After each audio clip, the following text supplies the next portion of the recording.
যদি জিজ্ঞেস করি যে ভাই তুমি কি জান্নাতে যেতে চাও, হ্যাঁ অবশ্যই জান্নাতে যেতে চাই, কিন্তু সালাত আদায় করবে না, জান্নাতে যাবে। ভাই মসজিদ দূরে, আমি যেতে পারি না, এই ওই মেলা কিছু। মসজিদের গেটে বসবাস করি, শুধুমাত্র বাড়ি থেকে বের হয়ে মসজিদে আসবো এই তৌফিক আমাদের হয় না। যদি তার সালাতের হিসাব ঠিক থাকে তাহলে তার অন্যান্য আমলের হিসাব ঠিক থাকবে। তার যদি সালাতের হিসাব বেঠিক হয়ে থাকে, নষ্ট হয়ে থাকে, তাহলে তার অন্যান্য আমলের হিসাব বরবাদ হয়ে যাবে, অন্যান্য আমল দিয়ে সে জান্নাতে যেতে পারবে না। আমরা তো মনে করি যে মুসলিম হইলেই জান্নাতে চলে যাব, অত সহজ নয়।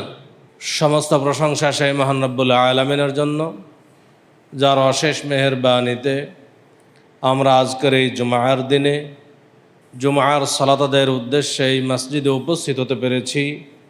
তাই মহান আল্লাহর শুকরিয়া স্বরূপ সবাই বলি আলহামদুলিল্লাহ। তারপর পরেই বর্ষিত হোক অসংখ্য দরুদ ও সালাম প্রিয় নবী, বিশ্বনবী, রহমাতুল্লিল আলামিন মুহাম্মদ সাল্লাল্লাহু আলাইহি ওয়াসাল্লামের প্রতি। সম্মানিত উপস্থিতি, আমরা যারা এখানে উপস্থিত আছি সবাই নিজেকে মুসলিম পরিচয় দেই। আমরা সবাই মুসলিম। মুসলিম শব্দের অর্থ আত্মসমর্পণকারী। আমরা যারা আত্মসমর্পণ করেছি তারাই মুসলিম। আজকে দেখেন সারা বিশ্বের মুসলিম জাতি আমরা আজকে অত্যন্ত দুর্বল। আমাদের ইমানের জাজবা নাই, ইমানি জাজবা মুসলিমদের মধ্যে থেকে হারিয়ে গেছে। ইসলামের বিরুদ্ধে অমুসলিমরা চোখ রাঙাচ্ছে, কিন্তু আমাদের চেতনা জাগ্রত হচ্ছে না। কারণ কি, যে আমরা আজকে বর্তমান জামানার মুসলিমরা নামে মুসলিম, কিন্তু আমাদের কর্ম মুসলিমদের মতো নয়। আমাদের কর্ম মুসলিমদের মতো হওয়া দরকার। আমাদের আদর্শ হওয়া দরকার রাসূলুল্লাহ সাল্লাল্লাহু আলাইহি ওয়াসাল্লামের আদর্শ। রাসূলুল্লাহ সাল্লাল্লাহু আলাইহি ওয়াসাল্লামের আদর্শ গ্রহণ করার ব্যাপারে আল্লাহ তাআলা কোরআন মাজিদে ঘোষণা দিচ্ছেন। আল্লাহ বলছেন, লাকাদ কানা লাকুম ফি রাসূলিল্লাহি উসওয়াতুন হাসানা। তোমাদের জন্য তোমাদের রাসূল সাল্লাল্লাহু আলাইহি ওয়াসাল্লামের মধ্যে রয়েছে উত্তম আদর্শ। অতএব আমরা যদি নিজেদেরকে মুসলিম পরিচয় দেই, আমরা যদি নিজেরা জান্নাত কামনা করি, জান্নাতে প্রবেশের আকাঙ্ক্ষা রাখি, তাহলে রাসূলুল্লাহ সাল্লাল্লাহু আলাইহি ওয়াসাল্লামের আদর্শ আমাদেরকে অবশ্যই গ্রহণ করতে হবে। আজকে যদি আমি এখানে প্রশ্ন করি যে কে কে জান্নাতে যেতে চান, অবশ্যই সবাই হাত উঠিয়ে বলবো যে অবশ্যই জান্নাতে যেতে চাই। শুধু তাই নয়, আপনি গোটা মুসলিম জাতি তো দূরের কথা, আপনি যদি হিন্দুকেও জিজ্ঞেস করেন যে ভাই তুমি কোথায় যেতে চাও, সে তার ভাষায় বলবে স্বর্গে যেতে চাই। মানে সেও জান্নাতে যেতে চাই, কিন্তু সে ইসলাম কবুল করেনি, কিন্তু জান্নাতে যেতে চাই। ইহুদিকে জিজ্ঞেস করলে সেও বলবে জান্নাতে যেতে চাই, খ্রিস্টানকে জিজ্ঞেস করলে সেও বলবে জান্নাতে যেতে চাই। কিন্তু জান্নাতে যেতে চাইলেই জান্নাতে যাওয়া সম্ভব নয়। জান্নাতে যাওয়ার জন্য জান্নাতের পথে নিজেকে পরিচালিত করতে হবে, জান্নাতের জন্য সর্বোচ্চ ত্যাগ স্বীকার করতে হবে, তাহলেই জান্নাত পাওয়া সম্ভব। আজকে দেখেন বর্তমান জামানার মুসলিম এমন যে আমরা 5 ওয়াক্ত সালাত আদায় করব মসজিদে এসে, তারপরেও আমাদের অনেকের তৌফিক হয় না। 5 ওয়াক্ত সালাত আদায় করার তৌফিক আমাদের মুসলিমদের হয় না। তাহলে অথচ তাকে যদি জিজ্ঞেস করি যে ভাই তুমি কি জান্নাতে যেতে চাও, হ্যাঁ অবশ্যই জান্নাতে যেতে চাই, কিন্তু সালাত আদায় করবে না, জান্নাতে যাবে। তো সালাত আদায় না করে জান্নাতে যাবে, এই আশা করা কখনো কি ঠিক হবে? এই আশা কি বাস্তবায়ন হবে? কখনোই না। সবাই জানে, কিন্তু এ কথাটা যে মুসলিমরা জানে না সেটা না, জানে যে সালাত আদায় করতে হবে জান্নাতে যাওয়ার জন্য। সালাত আদায় না করলে জান্নাতে যাওয়া সম্ভব নয়, এ কথাটা প্রত্যেকটা মুসলিম জানে, কিন্তু জানার পরেও মানে না, মসজিদে সালাত আদায় করতে আসে না। রাসূলুল্লাহ সাল্লাল্লাহু আলাইহি ওয়াসাল্লামের জামানায় মসজিদে নববী থেকে একজন সাহাবীর বাড়ি ছিল সবচেয়ে দূরে, অনেক দূর থেকে পায়ে হেঁটে হেঁটে 5 ওয়াক্ত সালাত মসজিদে জামাতের সহিত আদায় করতেন। তো উবাই ইবনে কাব রাদিয়াল্লাহু তাআলা আনহু বলছেন যে আমি একদিন তাকে পরামর্শ দিলাম যে এই লোকটা এত দূর থেকে পায়ে হেঁটে হেঁটে এত কষ্ট করে মসজিদে আসে, এই দেখে আমি তাকে একদিন পরামর্শ দিলাম। কি পরামর্শ? তাকে বললেন উবাই ইবনে কাব রাদিয়াল্লাহু তাআলা আনহু যে আপনি এত দূর থেকে পায়ে হেঁটে হেঁটে কষ্ট করে মসজিদে আসেন, তো একটা গাধা যদি কিনতেন তাহলে ভালো হতো। গাধা কিনেন একটা। গাধা কিনলে কি হবে? গাধার পিঠে উঠে আপনি খুব সহজেই জোহরের সালাতে প্রচণ্ড রৌদ্রের মধ্যে, আসরের সালাতে প্রচণ্ড রৌদ্রের মধ্যে মসজিদে আসতে পারবেন, সহজে আসতে পারবেন। উঠে মানে গাধার পিঠে উঠে সহজে আসতে পারবেন।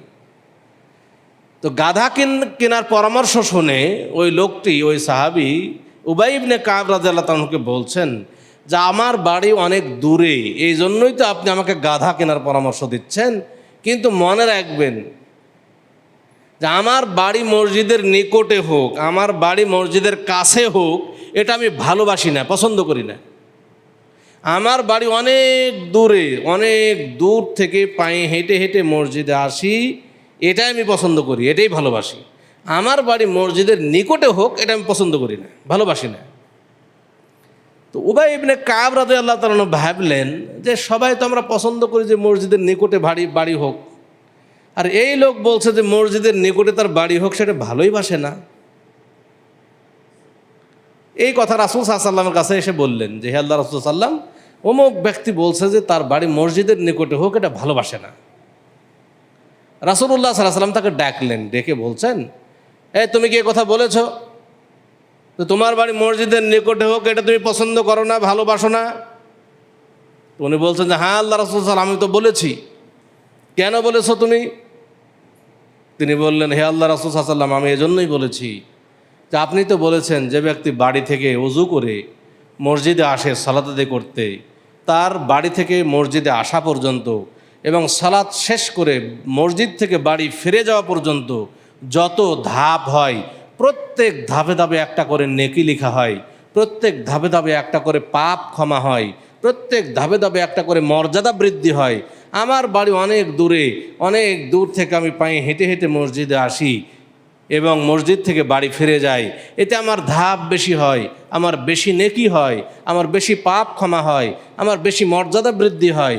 আমি কেন আমার বাড়ি মসজিদের নিকটে নিয়ে আসবো? রাসূলুল্লাহ সাল্লাল্লাহু আলাইহি ওয়াসাল্লাম তার কথা শুনে খুশি হয়ে গেলেন এবং তার জন্য দোয়া করলেন, আতাকাল্লাহু আজরা, তুমি যেই আশা নিয়ে তুমি মসজিদ দূর থেকে বাঁয়ে হেঁটে হেঁটে মসজিদে আসো, আল্লাহ তাআলা তোমাকে পরিপূর্ণ নেকি দান করুন। দেখুন তো, ওই সাহাবী চাচ্ছেন যে কীভাবে বেশি নেকি হাসিল করা যায়। দূর থেকে আসলে যত ধাপ হবে, প্রত্যেক ধাপে ধাপে নেকি হবে, পাপ ক্ষমা হবে, মর্যাদা বৃদ্ধি হবে। এই জন্য তিনি পছন্দ করছেন না যে মসজিদের নিকটে তার বাড়ি হোক।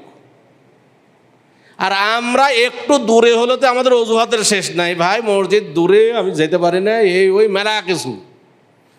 মসজিদের গেটে বসবাস করি, শুধুমাত্র বাড়ি থেকে বের হয়ে মসজিদে আসবো, এই তৌফিক আমাদের হয় না।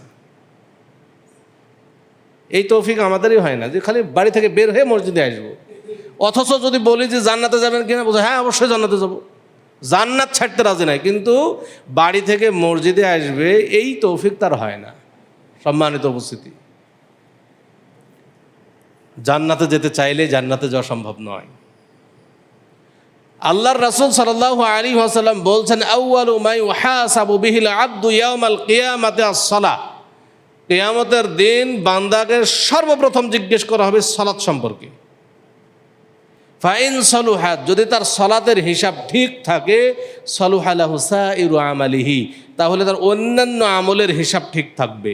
ওয়াইন ফাসাদা, তার যদি সালাতের হিসাব বেঠিক হয়ে থাকে, নষ্ট হয়ে থাকে, ফাসাদা লাহু সাইরু আমালিহি, তাহলে তার অন্যান্য আমলের হিসাব বরবাদ হয়ে যাবে, অন্যান্য আমল দিয়ে সে জান্নাতে যেতে পারবে না।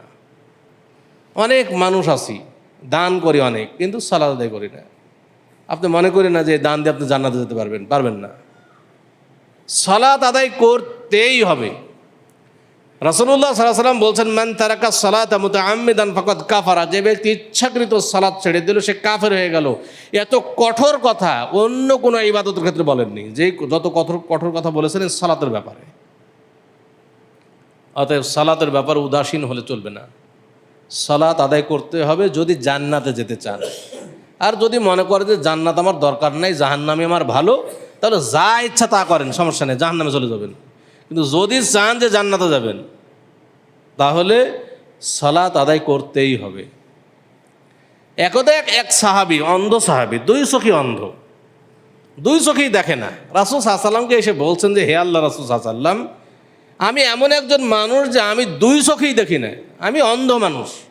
আর বাড়ি থেকে আমাকে হাত ধরে কেউ মসজিদে নিয়ে আসবে, এই ধরনের ব্যক্তিও আমার পাশে নাই, আমার কাছে নাই। আমি কি বাড়িতে সালাত আদায় করতে পারি? রাসূল সাল্লাল্লাহু আলাইহি ওয়াসাল্লাম তার অবস্থা দেখে প্রথমে বললেন যে, হ্যাঁ, তুমি বাড়িতে সালাত আদায় করতে পারো, কারণ তুমি দুই চোখেই দেখো না। তোমার হাত ধরে কেউ মসজিদে নিয়ে আসবে, সে ধরনের ব্যক্তিও তোমার কাছে নাই, তুমি বাড়িতে সালাত আদায় করতে পারো। যখন ওই সাহাবী চলে যেতে লাগলেন, তাকে ডাকলেন, এই শোনো শোনো, হাল তাসমাউন নিদা, তুমি কি আজান শুনতে পাও? তো তিনি বললেন যে, হ্যাঁ আল্লাহ রাসূল, আমি তো আজান শুনি, আমি তো কান ঠিক আছে, চোখে দেখি না, আজান শুনতে পাই। রাসূল সাল্লাল্লাহু আলাইহি ওয়াসাল্লাম বললেন, ফাআজিব, যেহেতু তুমি আজান শুনতে পাও, সেহেতু তোমার মসজিদে আসা ওয়াজিব, মসজিদে তোমাকে আসতে হবে। আচ্ছা, একটু চিন্তা করুন তো, ওই ব্যক্তির দিকে দুই চোখেই দেখে না, দুই চোখেই দেখে না, হাত ধরে কেউ মসজিদে নিয়ে আসবে, এই ধরনের ব্যক্তিও নাই। এই ব্যক্তির যদি বাড়িতে সালাত আদায় করার অনুমতি না থাকে, তাহলে আমাদের আছে কি? নিজেকে একটু প্রশ্ন করবেন, তাহলে আমরা কোন জায়গায় আছি আসলে? বর্তমান জামানার মানুষ মুসলিম, আমরা কোন স্তরের মুসলিম? এটা নিজেকে প্রশ্ন করি যে আমরা আসলে কোন পর্যায়ের মুসলিম। আমরা তো মনে করি যে মুসলিম হইলেই জান্নাতে চলে যাব, অত সহজ নয়। মুসলিম হইলেই জান্নাতে যাবে, বিষয়টা অত সহজ নয়। আল্লাহর রাসূল সাল্লাল্লাহু আলাইহি ওয়াসাল্লাম বলছেন যে আমার উম্মত ৭৩ দলে বিভক্ত হবে, তার মধ্যে ৭২ দল জাহান্নামে যাবে, এক দল জান্নাতে যাবে। মুসলিমরা হবে ৭৩ দলে বিভক্ত, অমুসলিম কাফের আসবে না এখানে। মুসলিমরা ৭৩ দলে বিভক্ত হবে, মুসলিমদের মধ্যে ৭২ দল মুসলিম জাহান্নামে যাবে, আর মুসলিমদের মধ্যে এক দল মুসলিম জান্নাতে যাবে। সে একদল কি? কারা? তাদের বৈশিষ্ট্য কি? মা আনা আলাইহি ওয়া আসহাবি, আমি এবং আমার সাহাবায়ে কেরাম যার উপরে প্রতিষ্ঠিত আছে, এর উপরে যারা থাকবে, তারাই জান্নাতে যাবে। তাহলে রাসূল সাল্লাল্লাহু আলাইহি ওয়াসাল্লাম এর আকীদা আমল কেমন ছিল, আমাদেরকে ঠিক সেটা গ্রহণ করতে হবে। এখন আকীদা আমল তো দূর কথা, আমরা আমলই করি না, তার আমল আবার কীভাবে করবো? রাসূলের পদ্ধতি সেটা দেখা তো পরের কথা, আমরা তো আমল করিই না। সালাত আদায় করবো প্রথমে, তারপরে তো জানবো যে কীভাবে সালাত আদায় করতে হয়। সালাতই আদায় করি না, তো সালাতের পদ্ধতি জানে আমার লাভ কী? আগে তো সালাত শুরু করি, কিন্তু আমরা সালাতই আদায় করি না। অনেকে মনে করি যে শুধু জুমার সালাতে আসছে, অনেকে জুমার সালাত আদায় করলেই মনে হয় জান্নাতে চলে যাবো। অনেকেই দুই ঈদের দিন ছাড়া আর আসি না, ঈদের দিন সালাত আদায় করি, অথচ ঈদের 2 রাকাত সুন্নাত, এটা সুন্নাতে মুআক্কাদ, সুন্নাত সালাত। ফরজ সালাত আদায় করে না, সুন্নাত নিয়ে বাড়াবাড়ি। আমাদের দেশে দেখেন, আমাদের আনুষ্ঠানিকতা শুধু এই যে গত কোরবানি গেল, মসজিদের সালাত আদায় করি না, কিন্তু কোরবানি, বড় বড় কোরবানি দিতে হবে, এটা মুসলিমদের বৈশিষ্ট্য। সালাত আদায় করলো না, ফরজ সালাত আদায় না করলে সে জান্নাতে যাবে না, কোনো চিন্তা ভাবনা নাই, তার কোনো চেতনা নাই। কিন্তু কুরবানি দিব না, এটা একটা বিরাট লজ্জার ব্যাপার তার কাছে লেগে গেল যে কুরবানি না দিলে মানুষ কি বলবে। এই জন্য বড় বড় কুরবানি, যা দেখবেন যে সমাজে আমি দেখেছি লক্ষ্য করে, যারা সালাত আদায় করে না তাদের কুরবানির পশু তার বড় বড়, মানে ওরা বড় বড় পশু ক্রয় করবে, অথচ সালাত আদায় করে না। সম্মানিত উপস্থিতি, আমাদের একটু চেতনা জাগ্রত হওয়া দরকার। জান্নাতে যেতে চাইলে জান্নাতের কাজ করা দরকার, জান্নাতের জন্য সর্বোচ্চ ত্যাগ স্বীকার করতে হবে। আর একটা উজ্জ্বল দৃষ্টান্ত আপনাদেরকে দেখাই, যে রাসূলুল্লাহ সাল্লাল্লাহু আলাইহি ওয়াসাল্লামের জামানায় মদিনায় একজন এতিম বালক বসবাস করত। সেই এতিম বালকই একটা ছোট্ট খেজুরের বাগান ছিল। ওই ছোট্ট খেজুরের বাগানের পাশে অন্য একজন ব্যক্তির বিশাল এক খেজুরের বাগান। এতিম বালকটি একসময় মনে করল যে সে তার বাগানটি বাউন্ডারি দিবে, ঘিরে দিবে। কিন্তু যখন বাউন্ডারি দিতে গেল, পার্শ্ববর্তী বিশাল বাগানের মালিকের লাগানো একটা গাছ মাঝখানে পড়ে যায়। ওই গাছটির জন্য সে সোজা করে বাউন্ডারি দিতে পারে না। এতিম বালকটি বড় বাগানের মালিককে বলছে যে আপনার তো অনেক গাছ, একটা গাছ যদি আমাকে দিয়ে দিতেন আমার খুব ভালো হতো, আমার উপকার হতো, এই গাছটি কেটে ফেলে আমি সোজা করে বাউন্ডারি দিতাম। তো লোকটা বলছে যে না, আমি তোমাকে এই গাছ দিব না। এতিম বালকটি বলছে যে আপনি যদি এমনিতেই না দেন, আপনি আমার কাছে বিক্রি করুন, কত টাকা নেবেন আমি কিনে নেই। লোকটি বলছে না, আমি তোমার কাছে বিক্রিও করব না। এতিম বালকটি রাসূলুল্লাহ সাল্লাল্লাহু আলাইহি ওয়াসাল্লামের কাছে গেল।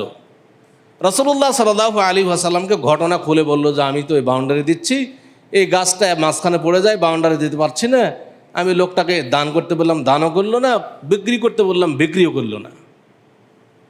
আল্লাহ রাসূল সাল্লাল্লাহু আলাইহি ওয়াসাল্লাম ওই বড় বাগানের মালিককে ডাকলেন, যে গাছটি দিতে চায়নি তাকে ডাকলেন, ডেকে বলছেন যে তোমার তো অনেক গাছ, এই একটা খেজুরের গাছ দিয়ে দাও এতিম বালকটিকে।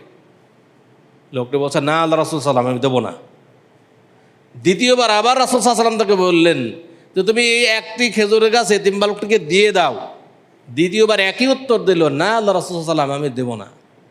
তৃতীয়বার আবার রাসূল সাল্লাল্লাহু আলাইহি ওয়াসাল্লাম তাকে রিকোয়েস্ট করলেন, তুমি একটি খেজুরের গাছ এতিম বালকটিকে দিয়ে দাও, যদি তুমি আজকে এই একটি খেজুরের গাছ এতিম বালকটিকে দান করতে পারো, তার বিনিময়ে তুমি জান্নাতে একটা বিশাল খেজুরের বাগানের মালিক হবে, এই জামিনদার আমি হলাম। বিশাল এক অফার, যে একটা খেজুরের গাছ তুমি দান করো, এর বিনিময়ে তুমি জান্নাতে বিশাল খেজুরের বাগানের মালিক হবে, এই জামিনদার আমি হলাম। এত বড় অফার পরেও লোকটা বলছে, না আল্লাহ রাসূল সাল্লাল্লাহু আলাইহি ওয়াসাল্লাম, তবু আমি দেব না, দিতে চাইল না। পাশে একজন সাহাবী বসা ছিলেন, বিশিষ্ট সাহাবী, যার নাম আবু দাহদাহ রাদিয়াল্লাহু তাআলা আনহু। আবু দাহদাহ রাদিয়াল্লাহু তাআলা আনহু এমন একজন সাহাবী ছিলেন যে মদিনার বুকে সবচাইতে বড় খেজুরের বাগানের মালিক ছিলেন আবু দাহদাহ রাদিয়াল্লাহু তাআলা আনহু। যেই বাগানের মধ্যে তার নিজস্ব বসবাসের বাড়ি ছিল, পানি পানের জন্য কূপের ব্যবস্থা ছিল। আবু দাহদাহ রাদিয়াল্লাহু তাআলা আনহু দেখলেন যে এত বড় অফার, একটা খেজুরের গাছ দান করলে জান্নাতে বিশাল খেজুরের বাগানের মালিক হওয়ার সুযোগ, এত বড় অফার পরেও এই লোকটা একটা খেজুরের গাছ দিতে চাইল না।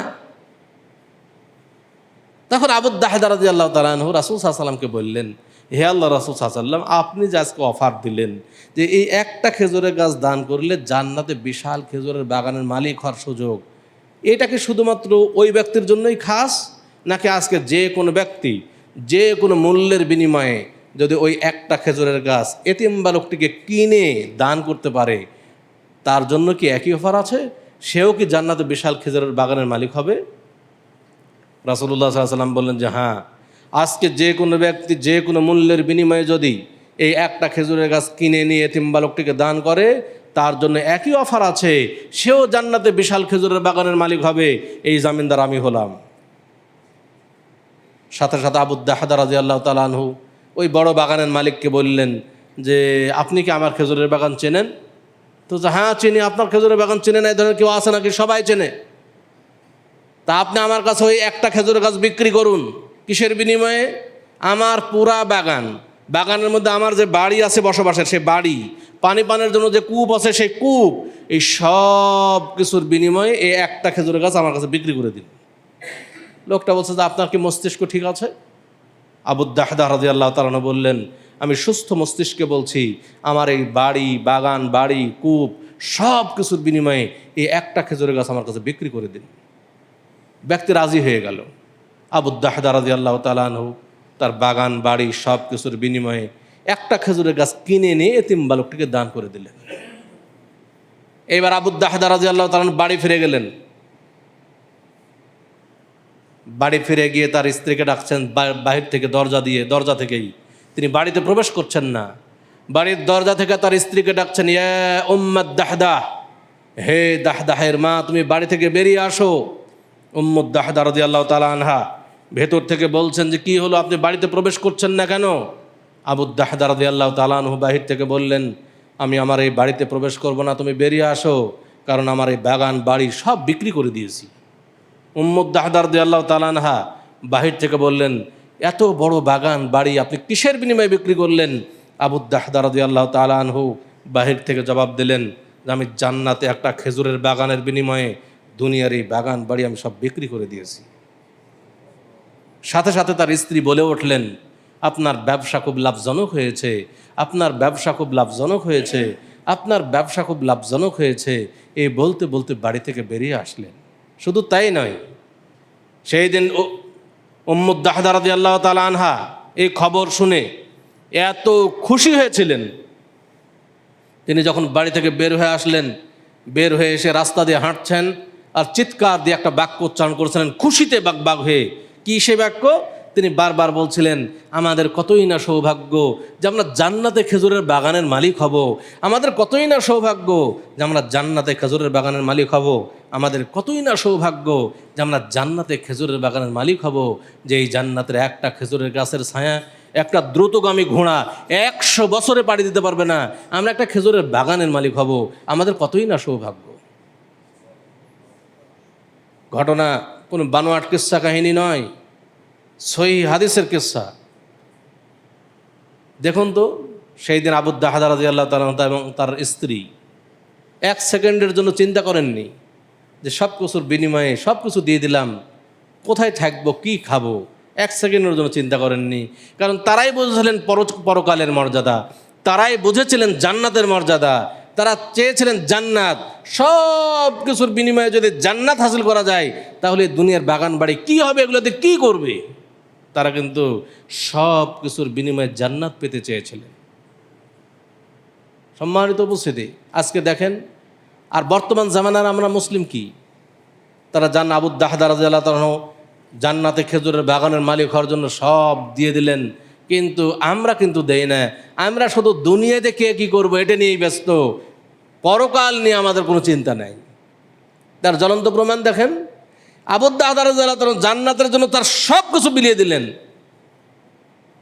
আর আমরা বারবার বলছি যে মসজিদে সালাত আদায় করলে জান্নাতে যেতে হয়, জান্নাতে পাওয়া সম্ভব, জান্নাতে আল্লাহ তাআলা দিবেন তার পুরস্কার স্বরূপ, কিন্তু আমরা মনে করছি এটা বাকি। আজকে যদি ঘোষণা দেওয়া হয় যে আজকে ফজরের সালাতে যদি কেউ উপস্থিত হয়, জামাতের সাথে সালাত আদায় করে, তাকে 1000 টাকার একটা করে নোট দেওয়া হবে। এই ঘটনা আজকে জমায় দেওয়া হয় এখন, যে সামনে ফজরের সালাত যে জামাতের সাথে শরিক হইলেই 1000 টাকার একটা করে নোট পাওয়া যাবে। যত মা আছে তার শিশু বাচ্চাকে ঘুম থেকে উঠায় মসজিদে পাঠাবে, যা তুমি একটা 1000 টাকার নোট লিয়ে আই মসজিদ থেকে, এটা কিন্তু বলবে। মসজিদে জায়গা হবে না, এই ধরনের 2-4 মসজিদ রাস্তাঘাট সব ভরে যাবে, শুধু 1000 টাকার একটা নোট নেবে। এই জন্য 1000 টাকার নোট দুনিয়াতে পাবো, এই জন্য কিন্তু সবাই আসবে।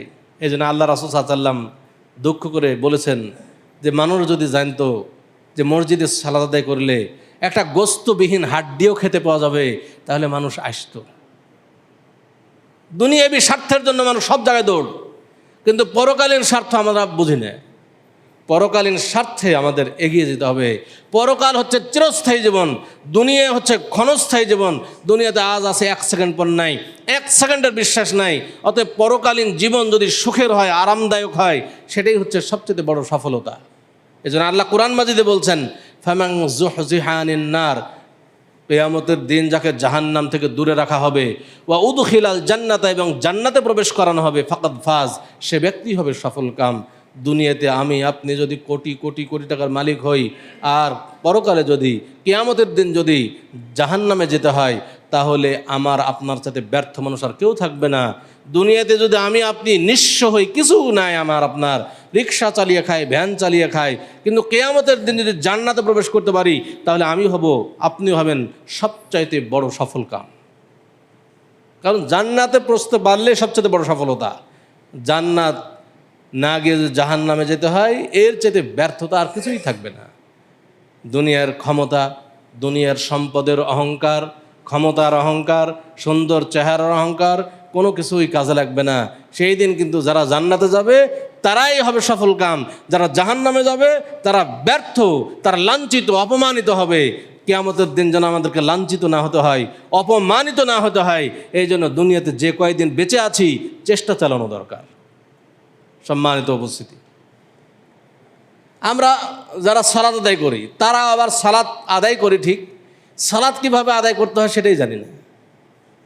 সালাত আদায় করব কি এটা আমরা জানি না। দুনিয়াবি ইলম অর্জনের ব্যাপারে কত তার খরচ করে, কত মেহনত করে, কত সময় ব্যয় করে দুনিয়াবি ইলমের জন্য, দুনিয়াবি স্বার্থ হাসিলের জন্য। কিন্তু যেই সালাত আদায় করব সেই সালাত আমার ঠিক হচ্ছে কি না সেটা কিন্তু আমরা যাচাই করি না। আজকে 1 কাঠা 2 কাঠা 5 কাঠা জমি যখন কেউ কিনতে যায়, তখন তার জমির দলিল হাতে নেয়, সেই জমির দলিল নিয়ে ঘুরে বেড়ায়। যারা জমির কাগজ বুঝে, উকিল, বিভিন্ন উকিলের কাছে দৌড় দেয়, দেখেন তো জমিটা তো আমি কিনতে চাচ্ছি, জমির কাগজ ঠিক আছে কিনা, জমিটা ঠিক আছে কিনা। অনেক দৌড়াদৌড়ি করি, যাচাই করার চেষ্টা করি, কিন্তু যেই সালাতের বিনিময়ে আমরা জান্নাত হাসিল করব, এই সালাতটা আল্লাহর নিকটে কবুল হচ্ছে কিনা, এই সালাতের পদ্ধতি ঠিক হচ্ছে কিনা, আমরা কয়জন আলেমের কাছে গেলাম? আপনি নিজেকে প্রশ্ন করেন তো, যে আপনি কয়দিন, একদিন কি বলেছেন কোনো আলেম আসলে যে দেখেন তো আমি 2 রাকাত সালাত আদায় করেছি আপনার সামনে, দেখেন তো আমার সালাতটা ঠিক হচ্ছে কিনা, কোনো জায়গায় ভুল আছে কিনা, আমাকে একটা ধরিয়ে দিন? এটা আপনি কয়জন বলেছেন, কয়দিন বলেছেন? নিজেকে প্রশ্ন করুন, নিজেকে প্রশ্ন করুন যে আপনি কয়দিন দেখাইছেন যে 2 রাকাত সালাত আদায় করছি, দেখেন তো আমার কোনো জায়গায় ভুল হচ্ছে কিনা। জমি কিনতে গেলে তো আপনি ঠিকই দৌড়াদৌড়ি করেন, কিন্তু সালাত ঠিক হচ্ছে কিনা এই ব্যাপারে আপনার কোনো দৌড়াদৌড়ি নেই। কোনো ইবাদত কবুল হচ্ছে কিনা সে ব্যাপারে আপনার কোনো ভ্রুক্ষেপ নাই। অতএব আল্লাহ কিন্তু আলিম বিযাতিস সুদূর, আল্লাহ আমাদের অন্তরের খবর জানেন, সব জানেন আল্লাহ। অতএব দুনিয়ার জন্য আমরা কত দৌড়াচ্ছি, কত সময় দিচ্ছি, কত অর্থ ব্যয় করছি, আর আল্লাহর জন্য কত দৌড়াচ্ছি, কত সময় ব্যয় করছি, কত শ্রম দিচ্ছি, কত অর্থ ব্যয় করছি, এটা কিন্তু সব আল্লাহর কাছে রেকর্ড আছে। আল্লাহর কাছে সব রেকর্ড হচ্ছে কিন্তু, আর আমাদের সামনে সবসময় আমাদের সাথে রেকর্ডার ফিট করে রাখা আছে। আমরা কেউ যত গোপনেই কাজ করার চেষ্টা করি না কেন, আমরা সে গোপন করতে পারবো না। আমরা বর্তমানে সিসি ক্যামেরা লাগাই দেখার জন্য, চোর ধরার জন্য, অপরাধ দমন করার জন্য সিসি ক্যামেরা লাগাই। অথচ সিসি ক্যামেরার সামনে যদি একটা কিছু লেখা লাগাই দেন, ও সিসি ক্যামেরা কিছুই দেখবে না। একটা কাগজ লাগাই দেন, সিসি ক্যামেরা আর কিছু দেখা যাবে না। কিন্তু আল্লাহর সিসি ক্যামেরা এমন সিসি ক্যামেরা যে আপনি যদি গর্ত খুঁড়ে অনেক নিচে চলে যান, তাও ওই সিসি ক্যামেরা আপনার কাছে থাকবেই। আপনি যতই গোপনে যাওয়ার চেষ্টা করুন না কেন, আপনার থেকে সিসি ক্যামেরা দূর হবে না। এবং এত দামি সিসি ক্যামেরা, এত পাওয়ারফুল সিসি ক্যামেরা পৃথিবীতে আল্লাহর দেন নাই।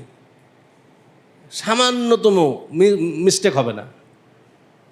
একজন ফেরেশতা আছেন, তিনি শুধু ভালো কাজ লিখতে থাকবেন, আরেকজন ফেরেশতা তিনি শুধু খারাপ কাজ, পাপের কাজ লিখবেন। কিয়ামতের দিন আমার আপনার আমলনামা আমাদের হাতে আল্লাহ পেশ করবেন, পেশ করে বলবেন, ইকরা কিতাবাক, তুমি তোমার আমলনামা পড়ে দেখো, কাফা বিনাফসিকাল ইয়াউমা আলাইকা হাসিবা, তুমি তোমার আমলনামা পড়ো, দেখো তুমি জান্নাতে যাবে না জাহান্নামে যাবে, তুমি জান্নাতি না জাহান্নামী, দেখো তুমি। সম্মানিত উপস্থিতি, সেই দিন কিন্তু আমরা আমাদের আমল সব দেখব, আমাদের প্রকাশ্য গোপন সব প্রকাশ হয়ে যাবে। সেই দিন আমরা আফসোস করবার বলবো, মা লিহাদাল কিতাব, এটা কেমন কিতাব, লা ইউগাদিরু সগীরাতান ওয়ালা কাবীরাতান ইল্লা আহসাহা, যেই কিতাবের মধ্যে কোনো বড় বিষয় ছাড়া হয়নি, কোনো ছোট বিষয় ছাড়া হয়নি, সব লিপিবদ্ধ আছে। এই কেমন কিতাব, সেই দিন কিন্তু আমরা আফসোস করব, কিন্তু এমন একদিন আফসোস করব যেই দিন আফসোস করে কোনো লাভ হবে না। অতএব আমরা মুসলিমদেরকে মুসলিমের আদর্শে ফিরে আসতে হবে। নবী মুহাম্মদ সাল্লাল্লাহু আলাইহি ওয়াসাল্লামের আদর্শের উপরে আসতে হবে আমাদেরকে। কিন্তু আমরা মুসলিম, রাসূলের আদর্শ ছেড়ে আমরা বিধর্মীদের আদর্শ গ্রহণ করেছি, যার বাস্তব প্রমাণ বর্তমান বিশ্বকাপ খেলা। এই যে ওয়ার্ল্ড কাপ চলছে, আমরা এক এক দলকে এমন ভালোবাসছি, বিভিন্ন দলের সাপোর্ট করতে গিয়ে আমরা সেই দলকে এত মহব্বত, এত ভালোবাসা, সেই দলের বিরুদ্ধে কেউ কথা বললে মারামারি লেগে যায়। কোনো খেলোয়াড়কে এমন ভালোবেসেছি যে মেসি কিভাবে চুল কেটেছে, আমাকে সেভাবে মাথার চুল কাটতে হবে, নেইমার কিভাবে মাথার চুল রেখেছে, আমাকে ওইভাবে চুল রাখতে হবে। এমন তাদের জার্সি গায়ে দিয়ে আমরা মসজিদে আসি সালাত আদায় করতে। অনেক মসজিদে আসলে দেখা যায় সামনে নেইমার দাঁড়ায় আছে, সামনে মেসি দাঁড়ায় আছে, সামনে আরও অন্যান্য খেলোয়াড় যাদের নাম আমরা জানি না, তাদের নাম লেখা আছে, দেখা যাচ্ছে মসজিদে এসছে সালাত আদায় করতে। অথচ সে কখনোই চিন্তা করলো না যার জার্সি গায়ে দিয়ে সে মসজিদে এসছে সালাত আদায় করতে, ওটা হিন্দু, খ্রিস্টান, ইহুদি, সে মুসলিমের দুশমন, এটা সে কখনোই চিন্তাও করেনি।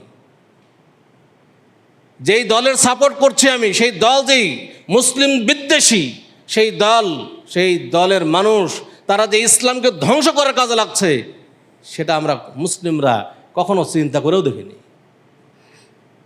আমাদের বাংলাদেশের মানুষ মনে হয় এটা হলো পাগলের দেশ, স্বাভাবিকভাবে এটা হলো পাগলের দেশ। বাংলাদেশের মানুষের মতো এরকম পাগল মানুষ দুনিয়াতে কোনো জায়গায় দেখা যায় না। আমি বিশ্বের বহু দেশ ঘুরেছি আলহামদুলিল্লাহ, এই বয়সে অনেক দেশে থেকেছি, কিন্তু এই ধরনের পাগল মানুষ দুনিয়াতে কোনো জায়গায় পাওয়া যায় না। যে জমি বিক্রি করে পতাকা বানায়, জমি বিক্রি করে পতাকা বানানোর ইতিহাস এই বাংলা ছাড়া পৃথিবীর কোনো জায়গায় পাবেন না। যে নিজের জমি বিক্রি করে জার্মানির পতাকা বানাইছে 7.5 কিলোমিটার। বাংলাদেশের এই এত বদ্ধ পাগল, পাগল তো শুধু বললে ভুল হবে, এই ধরনের একবারে পাগল মানে মাজনুন মুরাক্কাব এই ধরনের মানুষ দুনিয়াতে কোথাও পাবেন। যেই দেশগুলো তারা বিশ্বকাপ খেলছে ওই দেশগুলো তাদের কোনো খোঁজ খবর নাই। আমাদের দেশ তো খেলেই না, তারপরে আমাদের দেশ শুধু সাপোর্ট করতে গিয়ে এত কিছু। প্রত্যেকটা খেলার দেখা মাঝে মধ্যে সোশ্যাল মিডিয়াতে দেখা যায় ঢাকা বিশ্ববিদ্যালয় টিএসসিতে কি ছেলে মেয়ে নারী পুরুষ তাদের যেই পোশাকে তারা নাচানাচি করছে একটা খেলা, মানে তার দল জেতার পরে, এটা আসলে ভাষায় প্রকাশ করা সম্ভব নয়। অথচ সে বলছে যে আমি মুসলিম। তাহলে মুসলিমদের যদি এই অবস্থা হয় তো মুসলিমদের শক্তি ফিরবে কিভাবে? কিভাবে ফিরবে? নিজের দল জেতার পরে অনেকে গরু জবাই করে খাওয়াবে, পার্টি দিবে, ও দেখাবে যে আমি দেখো আমার টাকা পয়সা আছে, আমি আমার দল জিতেছে। আচ্ছা, এই পার্টি যে দিল, তা যে টাকা খরচ করলো, এ কি একবার চিন্তা করেছে যে ফিলিস্তিনের মুসলিমরা যে না খেয়ে মারা যাচ্ছে তাদের জন্য আমার কিছু টাকা ফিলিস্তিনের মুসলিমদের জন্য পাঠায়? একবারও তো চিন্তা করলো না। যে ব্যক্তি তার জমি বিক্রি করে পতাকা বানাচ্ছে সে কি একবার চিন্তা করেছে, 1 সেকেন্ডের জন্য চিন্তা করেছে যে আমার মুসলিম ভাইয়েরা বিভিন্ন দেশে না খেয়ে মারা যাচ্ছে, তার বাড়ির পাশে অনেক গরিব মানুষ না খেয়ে আছে, কোনোদিন তো চিন্তা করলো না যে আমার এই টাকাটা মুসলিমদের জন্য ব্যয় হোক? সম্মানিত উপস্থিতি, এই জন্য আমি বলবো যে মুসলিমদের অবস্থা করুণ অবস্থা। মুসলিমরা কেন আজকে সারা বিশ্বে মার খাচ্ছে? কেন মার খাচ্ছে? মুসলিমরা তো মানে পরাজিত হওয়ার জাতি নাই। মুসলিমদের ইতিহাস বিজয়ের ইতিহাস। মুসলিমরা কখনোই পরাজয় বরণ করতে জানে না। আপনি মুসলিমদের ইতিহাস দেখেন, সবসময় বিজয়ের ইতিহাস। কারণ কি? মুসলিমরা জিহাদ করে শহীদ হওয়াকে অনেক বড় নেকির কাজ মনে করে, শহীদ হওয়াকে অনেক মর্যাদাবান মনে করে। শহীদের মর্যাদা আল্লাহর নিকটে অনেক বেশি, শহীদের স্থান জান্নাত। অতএব জান্নাত পাওয়ার জন্য মুসলিমরা শহীদ হওয়ার জন্য লড়াই করে।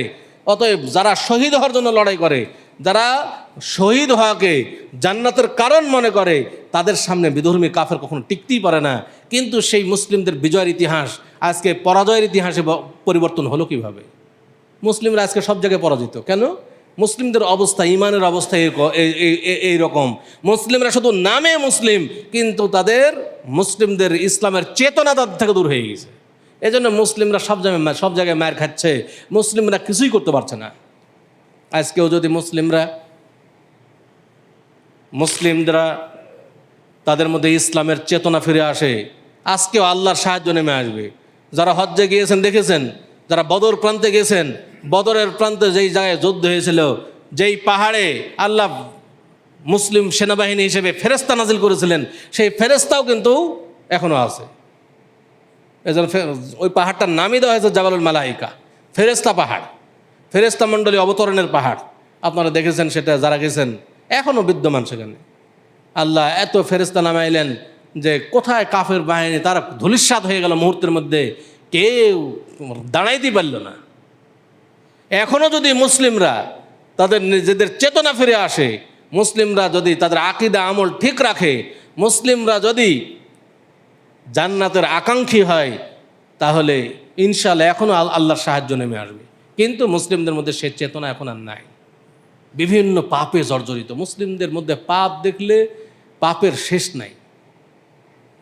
অথচ মুসলিমরা ক্ষমা পর্যন্ত চায় না। সম্মানিত উপস্থিতি, আমরা সবাই পাপী, পাপ হবে এটা স্বাভাবিক জিনিস, কিন্তু আমরা ক্ষমা চাইতে হবে। আমাদেরকে অবশ্যই ক্ষমা চাইতে হবে। ক্ষমা চাইলে আল্লাহ ক্ষমাশীল, ক্ষমা করবেন। কিন্তু একটা জিনিস মনে রাখবেন, মানুষের সাথে জড়িত পাপ, এটা থেকে মানুষের থেকে ক্ষমা চাইতে হবে। আমরা তো বর্তমানে এক প্রতিবেশী আরেক প্রতিবেশীর হক নষ্ট করেছি, ভাই বোনের হক নষ্ট করি, বোন ভাইয়ের হক নষ্ট করি, বাবা তার এক ছেলেকে সম্পদ দিয়েছি আরেক ছেলেকে দেয়নি, বাবা তার ছেলেদেরকে সম্পদ লিখে দিয়েছি মেয়েদেরকে দেয়নি। এই যে এগুলো সব হক নষ্ট করা পাপ। এই পাপ কখনোই আল্লাহ ক্ষমা করবেন না, যতই তাহাজ্জুদ পড়েন না কেন, আর যতই হজ করুন না কেন, এই পাপগুলো ক্ষমা হবে না। এই পাপগুলো ক্ষমা হওয়ার জন্য যার হক তাকে ফিরিয়ে দিতে হবে, তার থেকে ক্ষমা চাইতে হবে। ওই ব্যক্তি ক্ষমা করলে ক্ষমা হবে, অন্যথায় ক্ষমা হবে না। অতএব আমরা আল্লাহর পাপের সাথে জড়িত পাপের জন্য আল্লাহর কাছে ক্ষমা চাই, মানুষের সাথে জড়িত পাপের জন্য মানুষের হক মানুষের কাছে ফিরিয়ে দেই এবং মানুষের থেকে ক্ষমা চাই, তাহলেই ক্ষমা পাওয়া সম্ভব। আমি যেটা বলছিলাম, আমরা জান্নাত পেতে চাই, জান্নাতে যেতে চাইলে শুধু মুখে জান্নাতে যেতে চাইলেই হবে না। জান্নাত সহজ জায়গা নয়। আল্লাহ রাসূল সাল্লাল্লাহু আলাইহি ওয়াসাল্লাম বলছেন যে জান্নাত এমন এক জায়গা যেটা আল্লাহ যখন সৃষ্টি করলেন জিবরিল আলাইহিস সালামকে বললেন যে হে জিবরিল যাও জান্নাত দেখে আসো। জিবরিল আলাইহিস সালাম দেখে এসে বলছেন যে আল্লাহ জান্নাতে যাবে না ধরেন মানুষ কি পাওয়া যাবে? এত সুখের জায়গা মানুষকে ছাড়তে চাই? আল্লাহ তাআলা এবার কষ্টদায়ক বস্তুকে দিয়ে জান্নাতকে ঘিরে দিলেন। জিবরিল আলাইহিস সালামকে বলেন জিবরিল যাও এইবার জান্নাত দেখে আসো। জিবরিল আলাইহিস সালাতু ওয়াস সালাম দ্বিতীয়বার জান্নাত দেখে এসে বলছেন যে আল্লাহ জান্নাতে যাওয়ার মতো মানুষ কি পাওয়া যাবে? মানুষ কি এত কষ্ট স্বীকার করতে চাইবে? তাহলে কি বোঝা গেল? জান্নাতের পথ সহজ নয়। জান্নাতের পথ কণ্টকাকীর্ণ পথ, কণ্টকাকীর্ণ পথ পাড়ি দিয়ে মানুষকে জান্নাতে প্রবেশ করতে হবে। জান্নাত আমার আপনার মামার বাড়ি নয় যে জান্নাতে যেতে চাই বলে দৌড় দেবার জান্নাতে চলে যাব, বিষয়টি এত সহজ নয়। অতএব জান্নাতে যদি যেতে চান তাহলে সতর্ক হন, সতর্ক হইতে হবে। আমরা কে জানি না যে সুদ খাওয়া হারাম? কে জানি না ঘুষ খাওয়া হারাম? সবাই জানি। কে জানি না যে নেশাদার দ্রব্য পান করা হারাম? সবাই জানি। কে জানি না যে বিড়ি সিগারেট জর্দাগুল খাওয়া হারাম? সবাই জানি। সবাই জানি, জেনে শুনে এগুলো খাচ্ছি, হারাম খাচ্ছি। তাহলে কি জেনে শুনে জাহান্নামে যাচ্ছি? জেনে শুনে আমরা যদি হারাম খাই তাহলে অবশ্যই জেনে শুনে আমরা জাহান্নামের দিকে যে দৌড় দিচ্ছি। আমরা তো না জানা না, আমাদের এগুলো সবাই জানি, জানার পরে এগুলো করছে, আমরা সতর্ক হচ্ছি না। অতএব আমাদের সতর্ক হওয়া উচিত। আল্লাহ তাআলা আমাদের সকলকে তৌফিক দান করুন। আল্লাহ তাআলা আমাদের প্রকৃত মুসলিম হয়ে দুনিয়াতে বেঁচে থাকার তৌফিক দান করুন। আল্লাহ তাআলা আমাদের প্রকৃত ঈমানের সাথে মৃত্যুবরণ করার তৌফিক দান করুন। আল্লাহ তাআলা আমাদের যাবতীয় পাপ থেকে বেঁচে থাকার তৌফিক দান করুন। আল্লাহ তাআলা আমাদেরকে আল্লাহর আনুগত্যশীল বান্দা হওয়ার তৌফিক দান করুন। আমিন। আকুলু কওলি হাযা ওয়া আস্তাগফিরুল্লাহ লি ওয়া লাকুম ওয়া লিসাইরিল মুসলিমিন ফাস্তাগফিরুহু ইন্নাহু হুয়াল গফুরুর রহিম। আহলে হাদিস আন্দোলন বাংলাদেশ, আসুন পবিত্র কুরআন ও সহিহ হাদিসের আলোকে জীবন গড়ি।